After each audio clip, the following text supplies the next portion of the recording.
You are merging onto a fast-moving highway and suddenly your transmission slams into the next gear so hard you think you just got rear-ended by a phantom vehicle, or maybe it starts slipping and the engine revs up while you barely move forward, only for the problem to disappear entirely the next time you start the car. This terrifying and erratic behavior is the classic signature of code P2726, which points to an intermittent fault with transmission pressure control solenoid E. This is one of those digital ghosts that hits everything from a Nissan or a Chevy to a high-end BMW or Audi. Your automatic transmission is a high-pressure hydraulic maze, and these solenoids are the gatekeepers that direct fluid to specific clutches and bands at exactly the right millisecond to give you a smooth shift. When solenoid E starts acting up intermittently, the computer loses its ability to manage the fluid pressure for that specific gear set, often forcing the car into a protective limp mode where you are stuck in only one gear just to get home.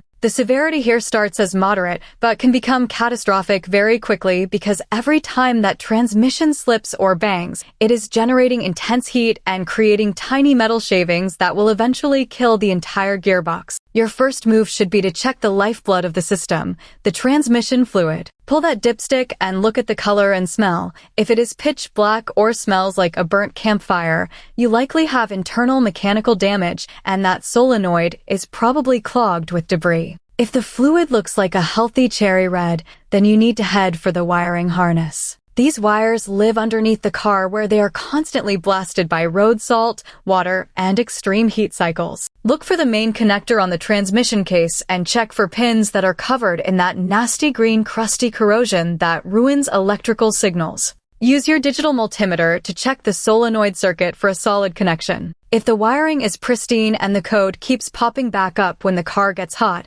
then the internal coil of the solenoid is likely failing, and you will unfortunately need to drop the transmission pan to swap it out. It is a messy job, but catching a glitchy solenoid early is 1,000 times cheaper than buying a brand new transmission because you ignored a warning light.